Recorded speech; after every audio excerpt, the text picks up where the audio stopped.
राहुल गांधींचा उल्लेख त्यांचे राजकीय विरोधक पप्पू वसा करतात. कोणी करत नाही. राजकीय विरोधक गांधींचे बघा, 30,000 कोटी रुपये राहुल गांधींना पप्पू ठरवण्यात त्यांनी खर्च केले. 30,000 कोटी रुपये IT सेलच्या माध्यमातून, सगळ्या माध्यमातून. पण राहुल गांधी ठामपणे उभा आहे. राहुल गांधी लोकसभेतला विरोधी पक्षनेता आहे. राहुल गांधीने स्वबळावर 100 जागा निवडून आणलेल्या आहेत आणि राहुल गांधी तुमच्या ढुंगणाखाली बुडबुडे आणतो. हे पप्पूचं काम नाही आहे. राहुल गांधी हा देशाचा लोकनायक आहे, लोकनेता आहे. ही तुमची पोटदुखी आहे. नरेंद्र मोदी लोकनेते नाही आहेत. नरेंद्र मोदी आणि अमित शहा हे बुडबुडे आहेत, भ्रष्टाचाराच्या पैशातून निर्माण झालेले.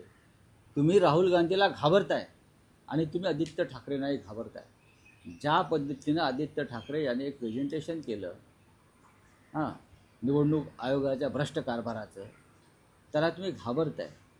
याचा अर्थ आदित्य ठाकरे यांनी जे मुद्दे मांडले, जी कट्यार काढली, ती कट्यार तुमच्या काळजात घुसलेली आहे. राहुल गांधीला पप्पू म्हणणं, देशाच्या लोकसभेतील विरोधी पक्षनेत्याला पप्पू म्हणणं, हा या लोकशाहीचा आणि संसदेचा अपमान आहे.